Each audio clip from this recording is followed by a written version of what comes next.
manifesting a specific person, they receive your thoughts. So like I said in my previous video about thought transition, people say, like, is thought transition real? And I explained it's very, very real. It's been studied.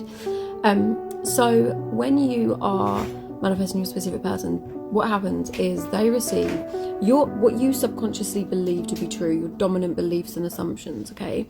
They receive those, and then it's like a light bulb goes off in their brain and they take action without realizing, because what's actually happening is you shift into a reality where they are already the version that you desire them to be, that you are assuming them to be.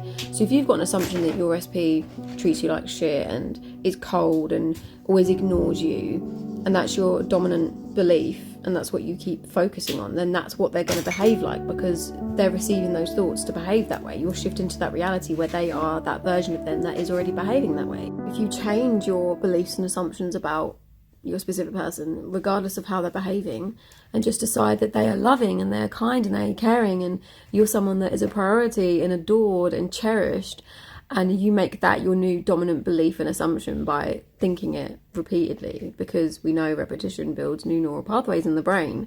So when you repeat something, that becomes your new belief, part of your new belief system, right? So when you do that, that's when they reflect the change within you. Okay, so this is why you're never changing a specific person. You're never forcing anyone. You're never manipulating.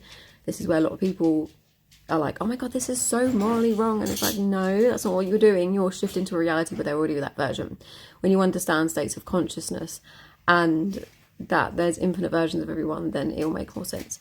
So you are changing how you see them. You're not changing them. You're changing the way you think about them. You're changing your beliefs and assumptions about yourself in relation to them. And they reflect the change within you. Okay? Why we say everyone is a mirror. Your specific person is only ever mirroring what you dominantly believe to be true. So, sorry, I've not happened there. If your specific person keeps ghosting you or being cold or not giving you attention, and you're feeling upset by that, you've got to go within and change the beliefs and assumptions you have within about yourself in relation to them and how you see them. So you need to decide that you are someone that is a priority, someone that is loved and adored and cherished and chosen and wanted and good enough, and you're the prize and nobody compares to you, and like whatever the story is you have about you, we're changing the beliefs about ourselves, our self-concept, and then change the story about them. You know, you don't want to be like, oh, I'm loved, I'm chosen, but SP's ignoring me, because that's still coming from the version of you that is aware of being ignored.